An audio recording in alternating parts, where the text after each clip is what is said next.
അപ്പോൾ +1 ഇംപ്രൂവ്മെന്റ് പരീക്ഷയ്ക്ക് തയ്യാറെടുക്കുന്ന കുട്ടികൾക്കായിട്ട് ചെയ്യുന്ന ഒരു വീഡിയോ ആണിത്. ഇതിലേക്ക് എല്ലാവർക്കും സ്വാഗതം.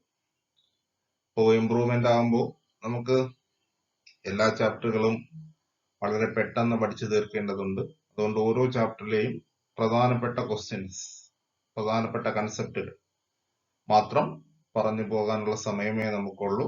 അപ്പോൾ അതുകൊണ്ട് എല്ലാ ചാപ്റ്ററുകളുടെയും പ്രധാനപ്പെട്ട പോയിന്റുകളും ആ ചാപ്റ്ററുകളിൽ നിന്ന് പ്രീവിയസ് ക്വസ്റ്റ്യൻസിന്റെ 1-2 ക്വസ്റ്റ്യൻസും ചെയ്ത് നമുക്ക് പോകാം. അപ്പോൾ നമ്മുടെ ആദ്യത്തെ ചാപ്റ്റർ ഇൻട്രൊഡക്ഷൻ എന്ന് പറയുന്ന ചാപ്റ്റർ ആണ്. അതിന് വെയിറ്റേജ് നിങ്ങൾക്കറിയാം 2 മാർക്കാണ്. 2 മാർക്കിന്റെ ചോദ്യമാണ് ഈ ചാപ്റ്ററിനകത്ത് നിന്ന് ചോദിക്കുക. അപ്പോൾ ഈ ചാപ്റ്ററിന്റെ പ്രധാനപ്പെട്ട ഇമ്പോർട്ടന്റ് കൺസെപ്റ്റുകൾ എന്ന് പറയുന്നത് സ്റ്റാറ്റിസ്റ്റിക്സ് ഇൻ ഡിഫറന്റ് സെൻസ്, അതായത് ഏകവചനമായും ബഹുവചനമായും ആരെ ഉപയോഗിക്കുന്നു? നമ്മൾ സ്റ്റാറ്റിസ്റ്റിക്സിനെ ഉപയോഗിക്കും. ഏകവചനമാകുമ്പോഴുള്ള അർത്ഥം വേറെയാണ്, ബഹുവചനമാകുമ്പോഴുള്ള അർത്ഥം വേറെയാണ്, അല്ലെ? പിന്നെ അടുത്തത് മിക്ക പരീക്ഷകൾക്കും ചോദിക്കുന്നത് സ്റ്റാറ്റിസ്റ്റിക്സിന്റെ ഉപയോഗം, ഇക്കണോമിക്സ് എന്ന് പറയുന്ന വിഷയത്തിനകത്ത് സ്റ്റാറ്റിസ്റ്റിക്സിന്റെ ഉപയോഗം. പിന്നെ ക്വാണ്ടിറ്റേറ്റീവ് ഡേറ്റയും ക്വാളിറ്റേറ്റീവ് ഡേറ്റയും, അല്ലെ? നമുക്ക് ന്യൂമറിക്കലായിട്ട് മെഷർ ചെയ്യാൻ കഴിയുന്ന ഡേറ്റകളാണ് ക്വാണ്ടിറ്റേറ്റീവ് ഡേറ്റകൾ, അങ്ങനെ കഴിയാത്ത ഡേറ്റകളാണ് ക്വാളിറ്റേറ്റീവ് ഡേറ്റകൾ. അപ്പോൾ ഈ 3 ക്വസ്റ്റ്യൻസ് ആണ് പരീക്ഷകൾക്ക് ആവർത്തിച്ച് ഈ ചാപ്റ്ററിൽ നിന്ന് ചോദിച്ചുകൊണ്ടിരിക്കുന്നത്. അപ്പോൾ ഈ കാര്യങ്ങൾ നല്ലതുപോലെ പഠിക്കും. അപ്പോൾ കഴിഞ്ഞ വർഷം ചോദിച്ച ക്വസ്റ്റ്യനിൽ നിന്ന് തന്നെ നമുക്ക് തുടങ്ങാം. Statistics is an indispensable tool for an Economist substantiate, അല്ലെ? സാമ്പത്തിക ശാസ്ത്രജ്ഞന്മാർക്ക് ഒഴിച്ചുകൂടാനാവാത്ത ഒരു ഉപകരണമാണ് സ്റ്റാറ്റിസ്റ്റിക്സ്. അതായത് സ്റ്റാറ്റിസ്റ്റിക്സിന്റെ ഉപയോഗം, എക്കണോമിക്സിനകത്ത് സ്റ്റാറ്റിസ്റ്റിക്സിന്റെ ഉപയോഗമാണ് ഇവിടെ ഉദ്ദേശിച്ചത്. അപ്പൊ നമ്മൾ അതിന്റെ ആൻസർ എങ്ങനെ എഴുതും? Statistics is an inevitable tool in the hands of economist. Statistics എന്ന് പറയുന്നത് സാമ്പത്തിക ശാസ്ത്രജ്ഞന്മാരുടെ കയ്യിൽ ഒഴിച്ചുകൂടാനാവാത്ത ഒരു ഉപകരണമാണ്. It helps for formulation of economic policies. സാമ്പത്തിക നയങ്ങൾ രൂപീകരിക്കുന്നതിന് ഇത് സഹായിക്കും. It helps for economic planning. സാമ്പത്തിക ആസൂത്രണത്തിന് ഇത് സഹായിക്കും.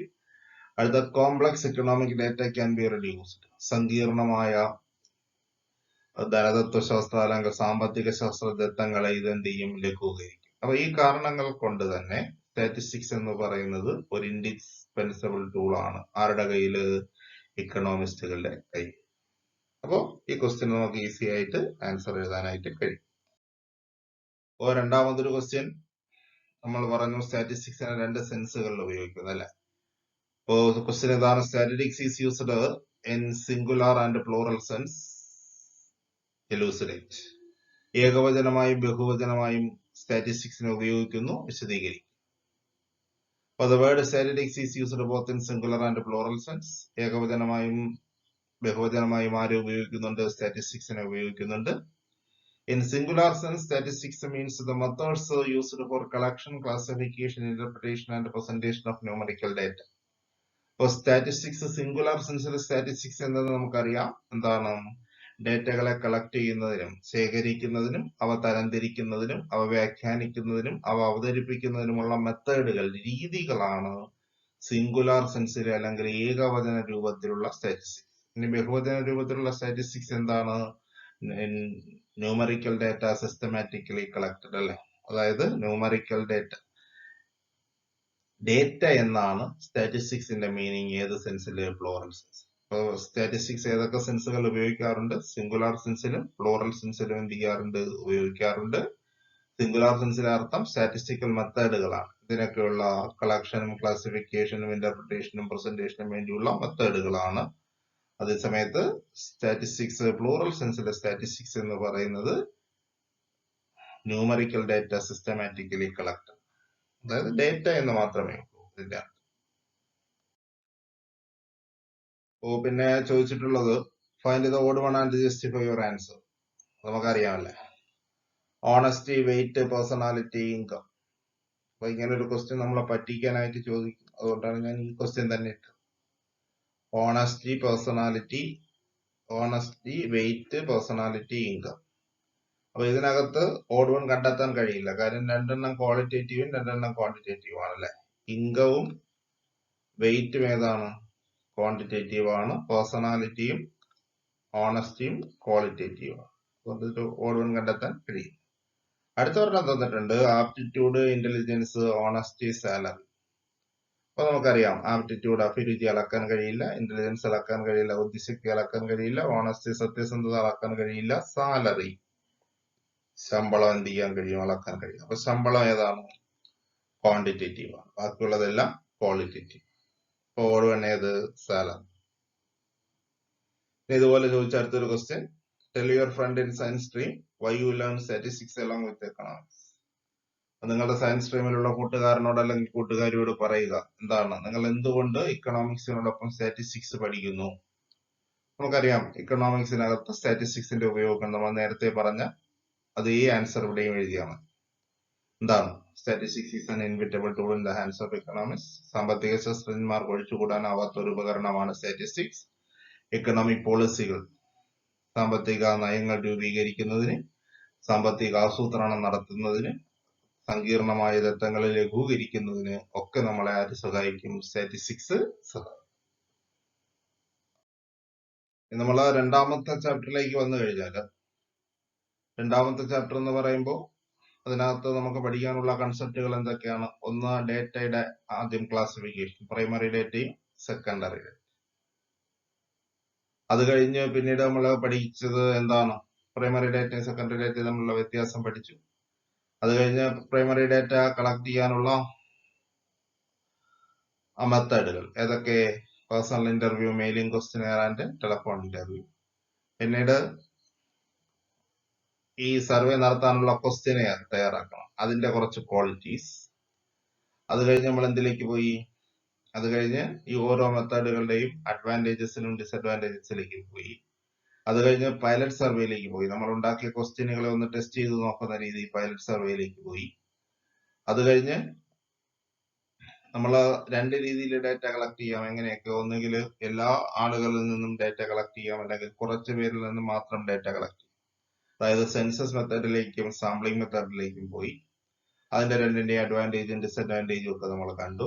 അത് കഴിഞ്ഞ് എററുകളിലേക്ക് പോയി, സാമ്പിളിംഗ് എററുകളും നോൺ സാമ്പിളിംഗ് എററുകളും. സാമ്പിളിംഗ് എററുകൾ എന്ന് പറഞ്ഞു കഴിഞ്ഞാൽ സാമ്പിളുകൾ നടത്തുന്നത് കൊണ്ട് വരുന്ന, അതായത് എല്ലാവരെയും സർവേയിൽ ഉൾക്കൊള്ളിക്കാത്തത് കൊണ്ട് വരുന്ന തെറ്റുകളാണ് സാമ്പിളിംഗ് എറർ. നോൺ സാമ്പിളിംഗ് എററുകൾ എന്ന് പറഞ്ഞു കഴിഞ്ഞാൽ അല്ലാതെ സംഭവിക്കുന്ന എററുകൾ. പിന്നീട് ഇന്ത്യയിൽ ഡാറ്റ കളക്ട് ചെയ്യുന്ന ഏജൻസികളെയും കുറിച്ചാണ് നമ്മൾ ഈ ചാപ്റ്ററിനകത്ത് ഡിസ്കസ് ചെയ്തത്. അപ്പൊ ഇനി ഇതിൽ നിന്ന് പ്രീവിയസ് ക്വസ്റ്റ്യനുകളായിട്ട് ചോദിച്ചിട്ടുള്ളത്, കഴിഞ്ഞ വർഷം നിങ്ങൾക്ക് തന്നെ ചോദിച്ചത്, sample survey is preferred to census survey by the researchers in many situations substantiate, അല്ലെങ്കിൽ most of the surveys in India are sample surveys. Why? അതായത് മിക്ക സർവേകളും, സർവേ നടത്തുന്ന ആളുകൾ ഇഷ്ടപ്പെടുന്നത് സാമ്പിൾ സർവേകൾ നടത്തുന്നതാണ്. സെൻസസിനെക്കാളും ആളുകൾ ഇഷ്ടപ്പെടുന്നത് സാമ്പിൾ സർവേകൾ നടത്തുന്നതാണ്. അപ്പൊ ഇന്ത്യയിൽ നടക്കുന്ന സർവേകളിൽ അധികവും സാമ്പിൾ സർവേകളാണ്. എന്തുകൊണ്ടാണ് ഇങ്ങനെ സംഭവിക്കുന്നത്? അതായത് സാമ്പിൾ സർവേയുടെ അഡ്വാൻറ്റേജുകളാണ് നമ്മൾ എഴുതേണ്ടത്. എന്തൊക്കെയാണ്? ലെസ് എക്സ്പെൻസീവ്, ചെലവ് കുറവാണ്, ലെസ് ടൈം കൺസ്യൂമിങ്, സമയമേ എടുക്കൂ, മോർ റിലയബിൾ, നമുക്ക് കൂടുതൽ വിശ്വസനീയമായ വിവരങ്ങൾ കിട്ടും, മോർ ഡീറ്റെയിൽഡ് ഇൻഫർമേഷൻ, കൂടുതൽ വിശദമായിട്ടുള്ള ഇൻഫർമേഷനുകൾ കിട്ടും. അതുപോലെ തന്നെ ഓർഗനൈസേഷണൽ കൺവീനിയൻസ്, വളരെ പെട്ടെന്ന് തന്നെ വളരെ സംഘടിപ്പിക്കുന്നതിന് എളുപ്പമാണ്. മോർ സയന്റിഫിക്, കൂടുതൽ ശാസ്ത്രീയമാണ്. Independent method in certain case, ചില കേസുകളിൽ നമുക്ക് ഒഴിച്ചുകൂടാനാവാത്ത മെത്തേഡാണ്. ചില കേസുകളിൽ സാമ്പിൾ സർവേകളെ നടക്കും. അപ്പൊ ഇങ്ങനെ കുറെ അഡ്വാൻറ്റേജുകൾ ആർക്കുണ്ട്? സാമ്പിൾ സർവേക്കുണ്ട്. അതുകൊണ്ടാണ് നമ്മൾ സാമ്പിൾ സർവേകളെ ഇഷ്ടപ്പെടുന്നതും സാമ്പിൾ സർവേകൾ തന്നെ കൂടുതൽ നടത്തുന്നത്. അടുത്ത, identify the importance of pilot survey. പല പരീക്ഷകൾക്കും ചോദിച്ചിട്ടുള്ള ക്വസ്റ്റ്യൻ ആണ്. പൈലറ്റ് സർവേയുടെ ഇമ്പോർട്ടൻസ് അല്ലെങ്കിൽ പൈലറ്റ് സർവേയുടെ ഗുണങ്ങൾ എന്തൊക്കെ? അപ്പൊ പൈലറ്റ് സർവേ എന്ന് പറയുമ്പോൾ പൈലറ്റ് സർവേയുടെ ഒന്നാമത്തെ ഗുണം, pilot survey helps in providing A preliminary idea about the survey. നമ്മൾ യഥാർത്ഥത്തിൽ നടത്താൻ പോകുന്ന സർവേയെ കുറിച്ച് ഒരു ഐഡിയ തരാൻ ആർക്ക് കഴിയും? പൈലറ്റ് സർവേക്ക് കഴിയും. പൈലറ്റ് സർവേ എന്താണെന്ന് അറിയാലോ? നമ്മള് ക്വസ്റ്റ്യനെയർ ഉണ്ടാക്കി കഴിഞ്ഞിട്ട് അത് സർവേക്ക് നടത്തുകയല്ല, സർവേ നടത്തുകയല്ല ആദ്യം ചെയ്യുന്നത്. പിന്നെ എന്ത് ചെയ്യും? അത് കുറച്ച് ആളുകളുടെ ഇടയിൽ ഒന്ന് പരീക്ഷിച്ച് നോക്കും. അങ്ങനെ പരീക്ഷിക്കുന്നതിന് വിളിക്കുന്ന പേരാണ് എന്ത്? Pilot survey. അപ്പൊ പൈലറ്റ് സർവേയുടെ ഒന്നാമത്തെ ഗുണം പൈലറ്റ് സർവേ നടത്തി കഴിഞ്ഞാൽ നമുക്ക് ആ സർവേയെ കുറിച്ചൊരു ഏകദേശ ഐഡിയ കിട്ടും.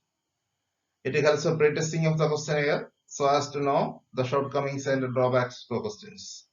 അപ്പോൾ ക്വസ്റ്റ്യന്റെ പോരായ്മകളും ക്വസ്റ്റ്യനിൽ ഉണ്ടാകുന്ന എന്തെങ്കിലും ന്യൂനതകളും ഒക്കെ ഉണ്ട് എങ്കിൽ അത് മനസ്സിലാക്കാൻ നമ്മെ എന്ത് ചെയ്യും, സഹായിക്കും. അടുത്തത്, pilot survey also helps in accessing the suitability of the questions, clarity of instruction, performance of enumerators and cost and time involved in actual survey. അപ്പോൾ പൈലറ്റ് സർവേ വെച്ചുകൊണ്ട് നമുക്ക് എന്തൊക്കെ കണക്കാക്കാം? ഒന്ന്, സ്യൂട്ടബിലിറ്റി ഓഫ് ദ ക്വസ്റ്റ്യൻസ്, അതായത് question suitable ആണോ എന്ന് മനസ്സിലാക്കും. അതായത് നമ്മൾ ഉദ്ദേശിച്ച ആൻസർ തന്നെയാണോ അവർ പറയുന്നത്, നമ്മൾ ചോദിക്കുന്ന ക്വസ്റ്റ്യൻ ചോദിക്കുമ്പോൾ അവർ തിരിച്ചു പറയുന്നത്. ക്ലാരിറ്റി ഓഫ് ഇൻസ്ട്രക്ഷൻ, അവർക്ക് നന്നായിട്ട് മനസ്സിലാവുന്നുണ്ടോ ക്വസ്റ്റ്യനുകൾ. അതുപോലെ തന്നെ ഓരോ എന്യൂമറേറ്റർമാരും എങ്ങനെ പെർഫോം ചെയ്യുന്നു, അതുപോലെ തന്നെ എത്ര കോസ്റ്റ് ആകും, എത്ര ടൈം എടുക്കും, ഇങ്ങനെയുള്ള കാര്യങ്ങളൊക്കെ മനസ്സിലാക്കാൻ ആര് നമ്മെ സഹായിക്കും? പൈലറ്റ് സർവേ സഹായിക്കും. അടുത്തൊരു ക്വസ്റ്റ്യൻ ചോദിച്ചത് ഈ ചാപ്റ്ററിൽ നിന്നോ, enumerate the different types of sampling. സാമ്പിളിങ്ങിന്റെ വിവിധ രീതികൾ എഴുതാം. ഇപ്പൊ സാമ്പിളിങ്ങിന്റെ വിവിധ രീതികൾ എന്ന് പറയുമ്പോൾ നമുക്കറിയാം അല്ലെ, സാമ്പിളിങ്ങുകൾ എത്ര തരമുണ്ട്? 2 തരമുണ്ട്. ഏതൊക്കെയാണ്? റാൻഡം സാമ്പിളിങ്ങും നോൺ റാൻഡം സാമ്പിളിംഗ്. എന്താണ് റാൻഡം സാമ്പിളിങ്? In this technique each and every unit of population has an equal opportunity of being selected into the sample. Sample ആവാനുള്ള സാധ്യത എല്ലാവർക്കും ഒരേപോലെ കൊടുക്കുന്ന സാമ്പിളിംഗ് മെത്തേഡാണ് റാൻഡം സാമ്പിളിംഗ് അല്ലെ, നമ്മൾ പഠിച്ചപ്പോ പറഞ്ഞിട്ടുണ്ട്. ഇതാണ് ഇപ്പൊ നമ്മളൊരു 50 പേരുള്ള ക്ലാസ്സിൽ നിന്ന് 10 പേരെ തെരഞ്ഞെടുക്കണമെങ്കിൽ നമ്മൾ ഈ 50 പേരുടെയും പേരെഴുതി ലോട്ട് ഇട്ടിട്ട് അതിൽ നിന്ന് 10 പേരെ തെരഞ്ഞെടുത്താൽ എല്ലാവർക്കും ചാൻസ് എങ്ങനെയാണ്? ഒരുപോലെയാണ്. അപ്പൊ അത്തരത്തിൽ സാമ്പിളുകളെ സെലക്ട് ചെയ്യുന്ന രീതിയാണ് random sample. Non random sampling എന്ന് പറയുമ്പോൾ അതിന്റെ നേരെ വിപരീതം, എല്ലാവർക്കും ഈക്വൽ ചാൻസ് കൊടുക്കൂല. എന്യൂമറേറ്ററിന് ഇഷ്ടമുള്ള ആളുകളെ എന്താക്കി മാറ്റും? സാമ്പിളുകളാക്കി മാറ്റും. അങ്ങനെയുള്ള മെത്തേഡാണ് ഏത്? Non sampling method, sorry non random sampling. Non random sampling. അപ്പോൾ സാമ്പിളിംഗിന്റെ വിവിധ ഡിഫറെന്റ് ടൈപ്സ് എഴുതാൻ പറഞ്ഞാൽ 2 ടൈപ്പേ ഉള്ളൂ, റാൻഡം സാമ്പിളിംഗും നോൺ റാൻഡം സാമ്പിളിംഗ്. അടുത്തൊരു ക്വസ്റ്റ്യൻ ചോദിച്ചത്, prepare a table shows the difference between census survey and sample survey. Census സർവേയും സാമ്പിൾ സർവേയും തമ്മിലുള്ള വ്യത്യാസങ്ങൾ എന്തൊക്കെയാണ്? അപ്പൊ ആദ്യം മീനിങ്ങിലാണ് വ്യത്യാസം. സെൻസസ് എന്ന് പറയുമ്പോൾ നമുക്കറിയാം, a systematic method that collects and records data about the members of the population is called census. പോപ്പുലേഷനിലെ എല്ലാവരെയും സമീപിച്ച് എല്ലാവരിൽ നിന്നും വിവരം ശേഖരിക്കുന്ന രീതിയാണ് ഏത്? സെൻസസ്. സാമ്പിളിംഗ് ആകുമ്പോഴോ, sampling refers to a portion of the population selected to represent the entire group in all its characters. Sampling ആകുമ്പോൾ മൊത്തം പേരെ എടുക്കൂല, അതിൽ നിന്നൊരു ഭാഗത്തിനെ മാത്രമേ എടുക്കൂ അല്ലെ. പക്ഷെ ആ എടുക്കുന്ന ഭാഗം ആളുകൾക്ക് മറ്റുള്ളവരുടെ എല്ലാ ക്യാരക്ടറിസ്റ്റിക്സുകളും ഉണ്ടായിരിക്കും, സ്വഭാവ സവിശേഷതകളും ഉണ്ടായിരിക്കും അല്ലെ. ഇപ്പൊ 50 കുട്ടികളുള്ള ക്ലാസ്സിൽ നിന്ന് 10 പേരെ എടുത്തു കഴിഞ്ഞാൽ ഈ 10 പേരെന്ന് പറയുന്നത് ആരെ റെപ്രസെന്റ് ചെയ്യുന്നവരാണ്? 50 പേരെ റെപ്രസെന്റ് ചെയ്യുന്നവരാണ്. ഈ 50 പേരുടെയും ക്യാരക്ടറിസ്റ്റിക്സ്, സ്വഭാവ സവിശേഷതകൾ എല്ലാം ഒരുപോലെയല്ലേ.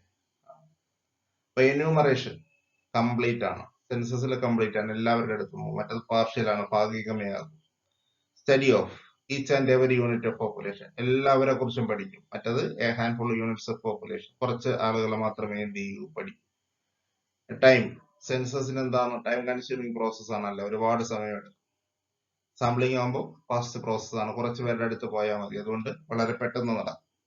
അടുത്ത കോസ്റ്റ്, സെൻസസ് ആകുമ്പോൾ വളരെ എക്സ്പെൻസീവ് ആണ്, ചെലവ് കൂടുതലാണ്. എല്ലാവരുടെ അടുത്തും വിവരങ്ങൾ ശേഖരിക്കുമ്പോൾ ചെലവ് കൂടുതലാണ്.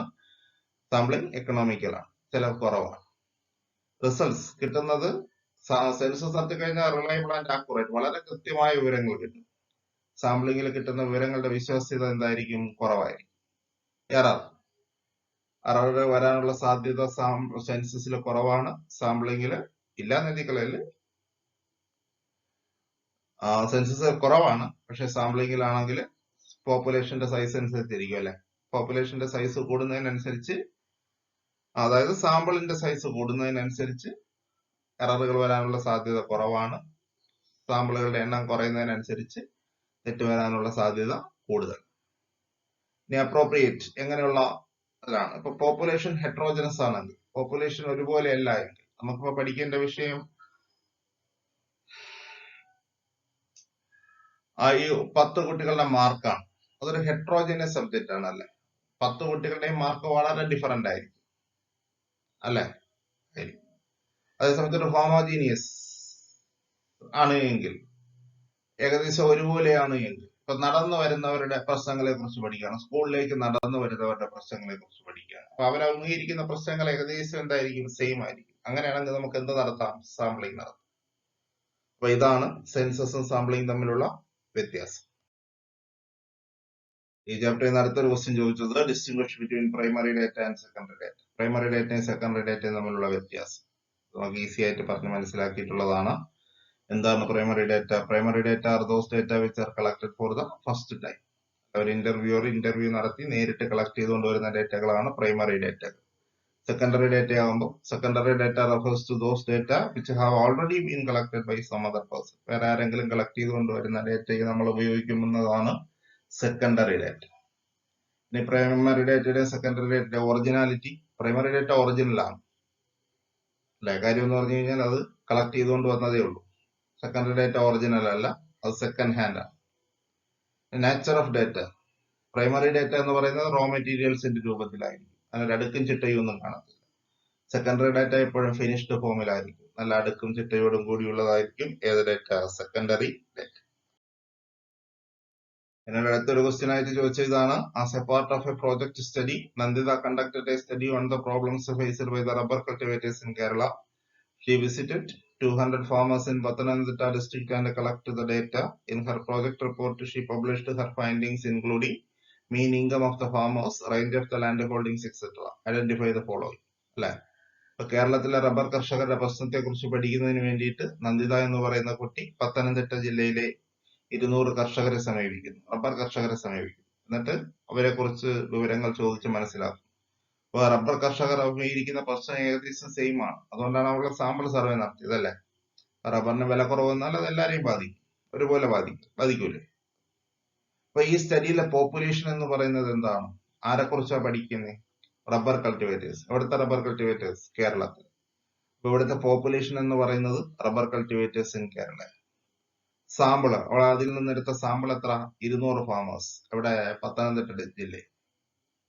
അടുത്ത എന്യൂമറേറ്റർ, ഇവിടെ ഈ സർവേ നടത്തിയ ആളാരാണ്, നന്ദിതയാണ്. പോലെ റെസ്പോണ്ടൻസ്, പത്തനംതിട്ട ജില്ലയിലെ 200 കർഷകരാണ്. ഏത് മെത്തേഡാ ഉപയോഗിച്ച്, നേരിട്ട് പോയി കണ്ടാണോ? അപ്പൊ ഏത് ഇന്റർവ്യൂ, പേഴ്സണൽ ഇന്റർവ്യൂ. അപ്പൊ പേഴ്സണൽ ഇന്റർവ്യൂവിനെ കൂടാതെ ഡാറ്റ കളക്ട് ചെയ്യാൻ മറ്റു 2 മെത്തേഡുകളുണ്ട്. ഏതൊക്കെ, മെയിലിംഗ് ക്വസ്റ്റിനെയറും ടെലഫോൺ ഇന്റർവ്യൂ. അത് നമ്മുടെ ഒരു ക്വസ്റ്റ്യനിലും വന്നിട്ടില്ല, ഓർത്തോളം, വളരെ പ്രധാനപ്പെട്ടതാണ്. അതിന്റെ അഡ്വാൻറ്റേജസും ഡിസഡ്വാൻറ്റേജസും പഠിക്കണം. ഓക്കെ, അടുത്ത നമ്മുടെ മൂന്നാമത്തെ ചാപ്റ്ററിലെ ഇമ്പോർട്ടന്റ് കൺസെപ്റ്റുകൾ ഏതൊക്കെയാണ്? ഒന്ന്, ടൈപ്സ് ഓഫ് ഓർഗനൈസേഷൻ. 4 തരം ഓർഗനൈസേഷനുകളെ നമ്മൾ കുറിച്ച് പഠിക്കും. ടൈമിന്റെ ബേസിലാണെങ്കിൽ ക്രോണോളജിക്കൽ ഓർ ടെമ്പറൽ,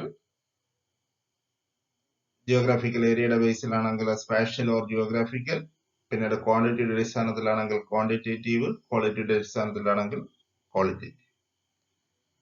അപ്പൊ നമ്മൾ തരംതിരിക്കുന്ന വേരിയബിൾസ് ഉണ്ടാവും. വേരിയബിൾസ് എന്ന് പറഞ്ഞു കഴിഞ്ഞാൽ വാല്യൂ ചേഞ്ച് ചെയ്തുകൊണ്ടിരിക്കുന്ന എന്തിനേയും നമ്മൾ എന്തെന്ന് വിളിക്കും, വേരിയബിൾസ് എന്ന് വിളിക്കും. വേരിയബിൾസ് നമ്മൾ എത്രയായി തിരിച്ചു, 2ആയി തിരിച്ചായിരുന്നു. ഏതൊക്കെ, ഡിസ്ക്രീറ്റ് വേരിയബിളും കണ്ടിന്യൂസ് വേരിയബിൾ. ഡിസ്ക്രീറ്റ് എന്ന് പറഞ്ഞാൽ നമുക്കറിയാം എന്താണ് ഡിസ്ക്രീറ്റ്, ഹോൾ നമ്പേഴ്സ് മാത്രം, പൂർണ്ണസംഖ്യകൾ മാത്രം വാല്യൂ ആയിട്ട് വരുന്നതാണ് ഡിസ്ക്രീറ്റ്. കണ്ടിന്യൂസ് എന്ന് പറയുമ്പോൾ ഏത് നമ്പറും വാല്യൂ ആയിട്ട് വരാം അല്ലെ. പിന്നെ ഡിസ്ക്രീറ്റ് വേരിയബിളിന്റെ അറേഞ്ച് ചെയ്ത് വെക്കുന്ന, ഓർഗനൈസ് ചെയ്ത് വെക്കുന്ന ഫോമിനെ നമ്മൾ ഫ്രീക്വൻസി ഡിസ്ട്രിബ്യൂഷൻ എന്ന് വിളിച്ചു, ഫ്രീക്വൻസി അറേ എന്ന് വിളിച്ചു. കണ്ടിന്യൂസ് ആണെങ്കിൽ അതിനെ ഫ്രീക്വൻസി ഡിസ്ട്രിബ്യൂഷൻ എന്ന് വിളിച്ചു. ഫ്രീക്വൻസി ഡിസ്ട്രിബ്യൂഷനുകൾ ഇൻക്ലൂസീവ് ടൈപ്പും ഉണ്ട്, എക്സ്ക്ലൂസീവ് ടൈപ്പും. ഇൻക്ലൂസീവ് ഉണ്ട്, എക്സ്ക്ലൂസീവ്. ഇൻക്ലൂസീവ് എന്ന് പറയുമ്പോൾ ഒരു ക്ലാസിന്റെ അപ്പർ ലിമിറ്റ് തൊട്ടടുത്തതിൽ ആവർത്തിക്കുക. ഇപ്പൊ 0.5 എന്ന് പറഞ്ഞു കഴിഞ്ഞാൽ അടുത്തത് ഏതിലെ തുടങ്ങും, 6ലെ തുടങ്ങും. എക്സ്ക്ലൂസീവ് എന്ന് പറയുമ്പോൾ അങ്ങനെയല്ല, 0.5 എന്ന് എഴുതിയാൽ അടുത്തത് 5, 10 എന്നും പറഞ്ഞു പോകും. അത് എക്സ്ക്ലൂസീവാണ്. ഇനി ഒരു ഫ്രീക്വൻസി ഡിസ്ട്രിബ്യൂഷൻ എഴുതുമ്പോൾ നമ്മൾ ഉള്ള സ്റ്റെപ്പുകൾ, 4 ക്വസ്റ്റ്യനുകൾ അഡ്രസ് ചെയ്യണം. അടുത്ത steps for changing inclusive in exclusive. ഇൻക്ലൂസീവിനെ എക്സ്ക്ലൂസീവിലേക്ക് മാറ്റാനുള്ള സ്റ്റെപ്പുകൾ നമ്മൾ. അടുത്ത ലോസ് ഓഫ് ഇൻഫർമേഷൻ. ഇത്രയും കാര്യങ്ങളാണ് നമ്മൾ ഈ ചാപ്റ്ററിനകത്ത് പഠിക്കുക. അപ്പോ ഇതിന് ചോദിച്ചൊരു question, which of the following is a discrete variable. ഇതിലേതാണ് discrete variable? Rainfall, population, temperature, none of these. നമുക്കറിയാം റെയിൻഫോൾ എന്ന് പറയുമ്പോൾ എപ്പോഴും പൂർണ്ണസംഖ്യ തന്നെ വരണമെന്നില്ല, മഴയുടെ അളവ്. ടെമ്പറേച്ചർ എന്ന് പറയുമ്പോഴും പൂർണ്ണസംഖ്യ വരണമെന്നില്ല. അപ്പൊ പോപ്പുലേഷൻ, ജനസംഖ്യ എന്ന് പറഞ്ഞാൽ പൂർണ്ണസംഖ്യ മാത്രമേ വരൂ അല്ലേ. അതുകൊണ്ട് നമ്മൾ പോപ്പുലേഷൻ എന്തെന്ന് എഴുതി? ഡിസ്ക്രീറ്റ് വേരിയബിളിന്റെ എക്സാമ്പിൾ ആയി. രണ്ടാമത്തെ ക്വസ്റ്റ്യൻ ഇതായിരുന്നു, classified data is better than raw data. അപ്പോ അസംസ്കൃത ഡേറ്റയേക്കാൾ നല്ലതാണ് ക്ലാസിഫൈഡ് ഡേറ്റ. അതായത് ഒരു ടെക്സ്റ്റൈൽസിൽ ഇപ്പോൾ തുണികളെല്ലാം കൂടെ കൂട്ടിയിട്ടിരിക്കുന്നതിനേക്കാൾ നല്ലതാണ് അത് അടുക്കി വെക്കുന്നത്. എന്തുകൊണ്ടൊക്കെയാണ്? നമുക്ക് എന്ത് ചെയ്യാൻ കഴിയും? പെട്ടെന്ന് ഓരോ കാര്യങ്ങളും ഐഡന്റിഫൈ ചെയ്യാൻ കഴിയും, പെട്ടെന്ന് കമ്പയർ ചെയ്യാൻ കഴിയും. ഈ കാരണങ്ങൾ കൊണ്ടാണ് എന്ത് ചെയ്യുന്നത്? റോ ഡേറ്റയേക്കാൾ നല്ലതാണ് ക്ലാസിഫൈഡ് ഡേറ്റ എന്ന് പറയുന്നത്. 4 ടൈപ്പ് ഓഫ് ക്ലാസിഫിക്കേഷനുകൾ നമ്മൾ പറഞ്ഞു. ഏതൊക്കെ? Chronological, spatial, quantitative, quality. അടുത്തൊരു ക്വസ്റ്റ്യൻ ചോദിച്ചത്, the class mid point is equal to. ക്ലാസിന്റെ മിഡ് പോയിന്റ് എന്ന് പറയുന്നത് എന്തിനു തുല്യമാണ്? ഇപ്പൊ 0, 10, 10ന്റെ മിഡ് വാല്യൂ എന്ന് പറയുന്നത് 0, 10ന്റെ മിഡ് വാല്യൂ 5 ആണ്. എങ്ങനെ കിട്ടും? 0, 10 കൂടെ കൂട്ടിയിട്ട് 2 കൊണ്ട് എന്ത് ചെയ്താൽ മതി? ഭാഗിച്ചാൽ മതി. അപ്പൊ ആരുടെ ആവറേജ്? അപ്പർ ലിമിറ്റിന്റെയും ലോവർ ലിമിറ്റിന്റെയും കൂടി ആവറേജ്. അപ്പൊ ക്ലാസ് മിഡ് പോയിന്റ് എന്ന് പറഞ്ഞാൽ, ക്ലാസ് മധ്യബിന്ദു എന്ന് പറഞ്ഞാൽ എന്താണ്? The average of upper class limit and lower class limit. അപ്പൊ അടുത്തത്, a frequency distribution of 2 variables. 2 വേരിയബിളുള്ള ഫ്രീക്വൻസി ഡിസ്ട്രിബ്യൂഷൻ നമ്മൾ എന്തെന്ന് വിളിക്കും? ബൈവേരിയറ്റ് എന്ന് വിളിക്കും അല്ലെ. ഒന്നേ ഉള്ളൂ എങ്കിൽ യൂണിവേരിയറ്റ് എന്ന് വിളിക്കും. ഇനി statistical calculation in classified data are based on. Statistical കാൽക്കുലേഷനുകൾ എന്തിനെ ബേസ് ചെയ്തുകൊണ്ടാണ്? ക്ലാസ് മിഡ് പോയിന്റിനെ ബേസ് ചെയ്തുകൊണ്ടാണ് അല്ലെ. റേഞ്ച് എന്ന് പറഞ്ഞാൽ നമുക്കറിയാം, difference between the largest and the smallest observation.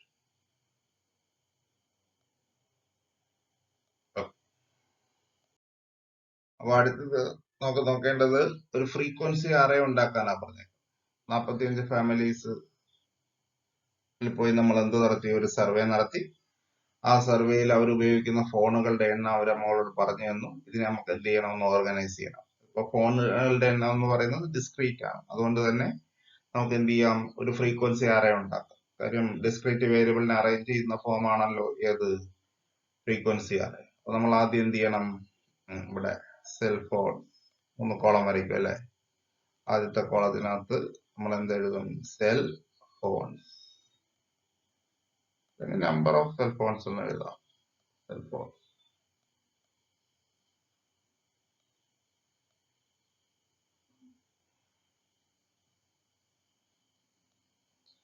Column വരച്ചു അല്ലേ. അടുത്തത് ടാലി.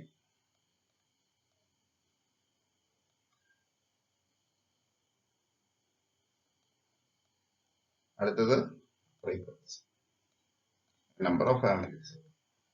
ഇനി ഇത് ഓർഡറിൽ എഴുതണം അല്ലെ. ഏറ്റവും ചെറുത് ഏത്? 0, 1, 2, ഇങ്ങനെ എത്ര ഉണ്ടോ അതുപോലെ എഴുതും. നമ്മൾ എന്ത് ചെയ്യും? ഓരോന്ന് വെട്ടും അല്ലെ. 1 നേരെ എന്ത് ചെയ്യും? ടാലി. 3 നേരെ എന്ത് ചെയ്യും? ടാലി അല്ലെ. 2 നേരെ എന്ത് ചെയ്യും? ടാലി.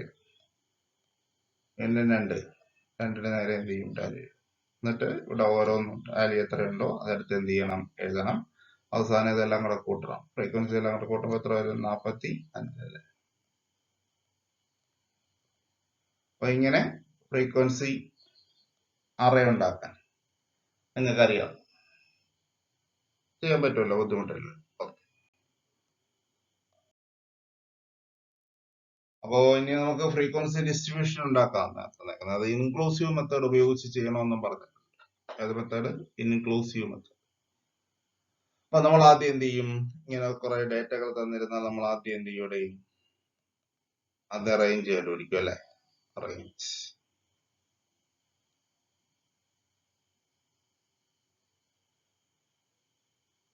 is equal to ഏറ്റവും ചെറുത് ഏതല്ലേ? ഇവിടെ ഏറ്റവും ചെറിയ സംഖ്യ ഏതാണ്? 0 ഉണ്ടല്ലേ. ഏറ്റവും വലുത് ഏതല്ലേ?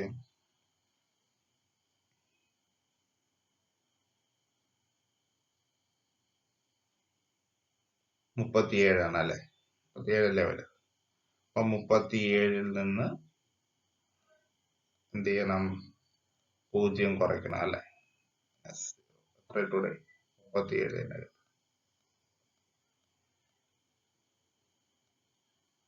ഇനി എന്ത് വേണം? 37 വരെ ഉള്ളൂ. ക്ലാസ് ഇന്റർവ്യൂവിൽ അവർ തന്നെ പറഞ്ഞിട്ടുണ്ട് 7 എടുക്കണം. അപ്പൊ 0 അല്ല ഏറ്റവും ചെറുത്. അപ്പൊ നമ്മൾ എന്ത് ചെയ്യും? 3 കോളം വരയ്ക്കും. ഒന്നാമത്തെ കോളം എന്ത്? ക്ലാസ്.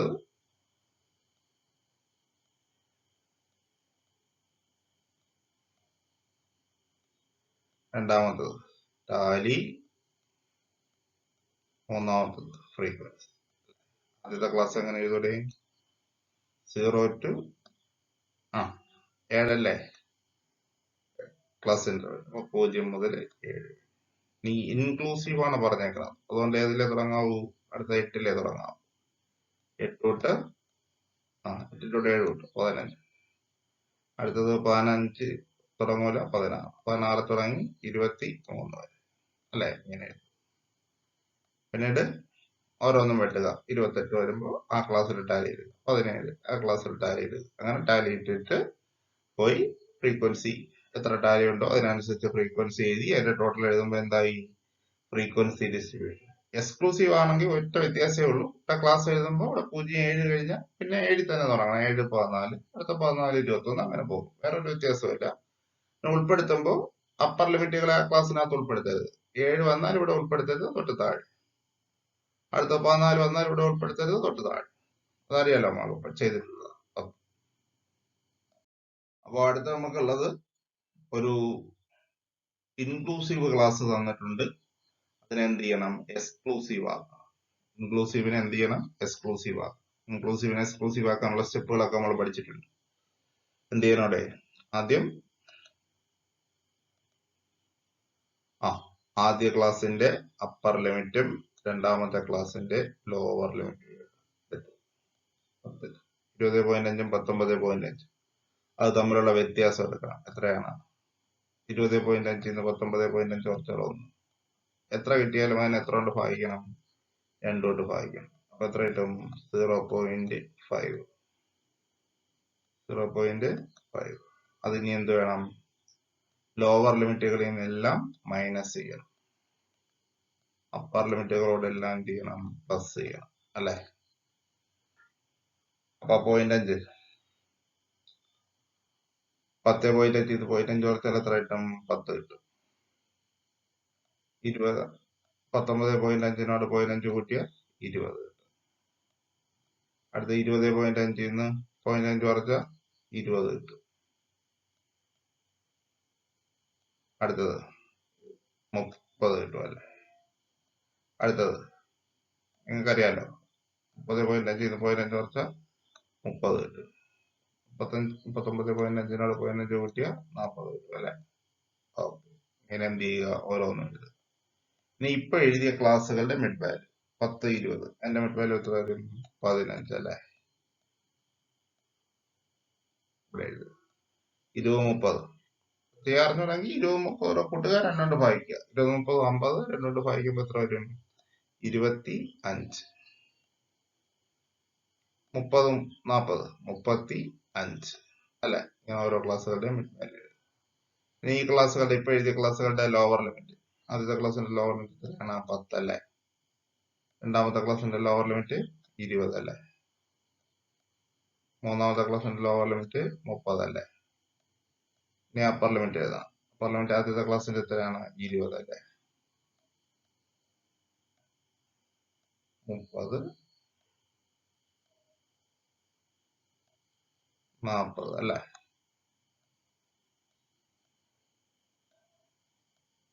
ഓക്കെ. അപ്പോ ഇങ്ങനെയാണ് ഇത് ചെയ്യും. അറിയാലോ. അപ്പൊ ഇനി നമ്മൾ 4ാമത്തെ ചാപ്റ്ററിലേക്ക് പോവുകയാണ്. 4ാമത്തെ ചാപ്റ്ററിലെ ഇമ്പോർട്ടന്റ് കൺസെപ്റ്റുകൾ എന്ന് പറഞ്ഞു കഴിഞ്ഞാൽ പ്രസന്റേഷൻ ആണ്. ഡേറ്റയെ അവതരിപ്പിക്കാനുള്ള രീതികളാണ്. ഡേറ്റയെ നമുക്ക് എത്ര രീതിയിൽ അവതരിപ്പിക്കാം? 3 രീതിയിൽ അവതരിപ്പിക്കാം. ഏതൊക്കെ?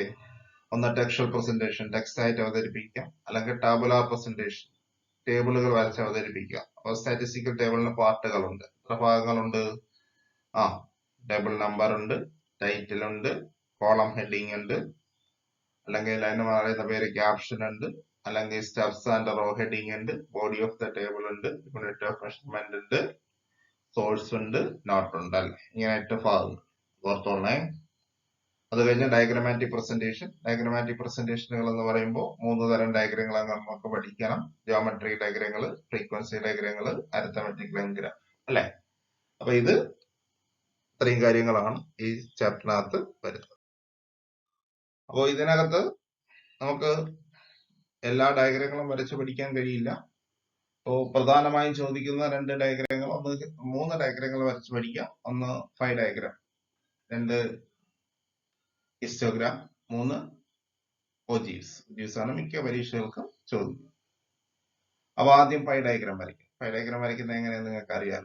അവിടെ തന്നിട്ടുണ്ട് 3 സെക്ടറുകളും അവയുടെ ഷെയറുകളും തന്നിട്ടുണ്ട്. പെർസെന്റേജിലാണ് അല്ലെ. അതുകൊണ്ട് നോക്കണ്ട. ആദ്യം എന്ത് ചെയ്യണം, ഇതിന്റെ ടോട്ടൽ എടുക്കണം. ടോട്ടൽ എടുക്കുമ്പോൾ നമുക്ക് കിട്ടും. പെർസെന്റേജിലാവുകൊണ്ട് പിന്നെ നോക്കണ്ട, അല്ലെങ്കിൽ കൂട്ടി നോക്കുക. എത്ര കിട്ടും? 100 എന്ന് വരും അല്ലെ. ഇനി ഇതിനെ ഡിഗ്രിയിലാക്കണം. എങ്ങനെയാ ഡിഗ്രിയിലാക്കുന്നേ? 11 ഭാഗം 100. 100-ല് 11 ഏതിൽ നിന്നാണ് വരുന്നത്?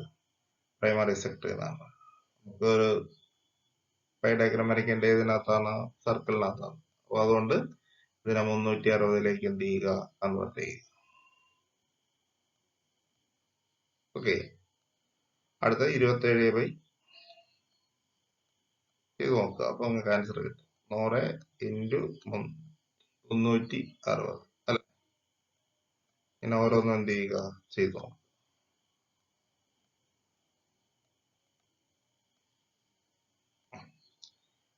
ചെയ്ത് നോക്കുമ്പോൾ ആ ഡിഗ്രി കിട്ടും. അതെല്ലാം കൂടെ കൂട്ടി നോക്കുക. കൂട്ടി നോക്കുമ്പോൾ എത്രയായിരിക്കും? 360 ആയിരിക്കും. കാര്യം സർക്കിളിന്റെ മൊത്തം മെഷർമെന്റ് എന്ന് പറയുന്നത് 360 ആണ്. അതിൽ കൂടി കഴിഞ്ഞാൽ നമുക്ക് ആ സർക്കിളിനകത്ത് ഇത് വരയ്ക്കാൻ കഴിയില്ല. അപ്പോൾ ഇതെല്ലാം കൂടെ കൂട്ടുമ്പോൾ 360 കിട്ടും.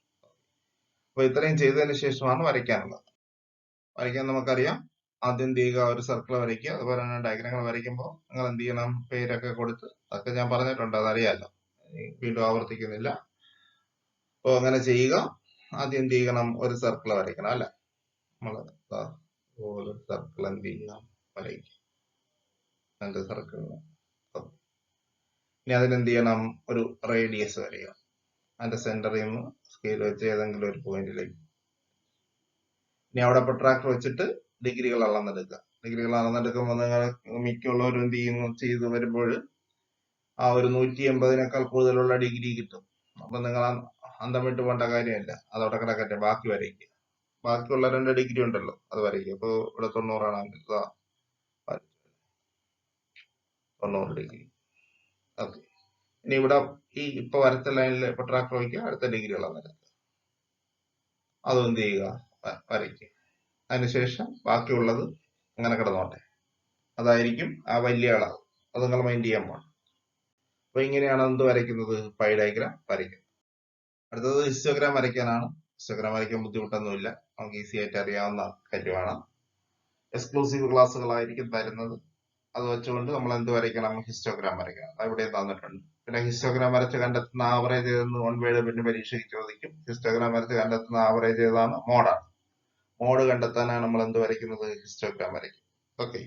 അപ്പൊ ഇവിടെ ഡേറ്റ തന്നിട്ടുണ്ട്. ഈ ഡേറ്റ വെച്ചുകൊണ്ട് നമ്മൾ എന്ത് ചെയ്യണം? ഹിസ്റ്റോഗ്രാം വരയ്ക്കും. ഇത് വരയ്ക്കണം, ഹിസ്റ്റോഗ്രാം. ഹിസ്റ്റോഗ്രാം വരയ്ക്കാൻ നമുക്കറിയാം 2 ആക്സിസ്. അത് ഇങ്ങനെ ഒരു ആക്സിസ് പോകും. ഇത് ഏത് ആക്സിസ്? Y axis. ഇവിടെ നമ്മൾ ഫ്രീക്വൻസി എടുക്കും അല്ലെ. ഫ്രീക്വൻസി എടുക്കും. ഇവിടെ X ആക്സിസ്. ഇവിടെ നമ്മൾ എന്തെടുക്കും? ക്ലാസ്സുകൾ എടുക്കും. ക്ലാസ്സുകൾ എങ്ങനെ പോയേക്കുന്നു? 0, 10 അങ്ങനെയാ പോയത്. ഓരോ സെന്റിമീറ്റർ വെച്ച് മാർക്ക് ചെയ്യുക. ഇവിടെ 1 സെന്റിമീറ്റർ, 10, 20, 30 ഇങ്ങനെ പോകും. ഓക്കെ. ഇവിടെ മാക്സിമം എത്ര വരെ പോകണം? ഒരു 45 വരെയൊക്കെ പോയാൽ മതി. അപ്പൊ 5, 10, 15 എന്ന് പറഞ്ഞ് ഇവിടെ ഓരോ Y ആക്സിസിൽ എടുക്കും. അതിനുശേഷം ആദ്യത്തെ ക്ലാസ് 0-ൽ തുടങ്ങും, 10-ൽ അവസാനിക്കും. ഫ്രീക്വൻസി 5 ആണല്ലോ.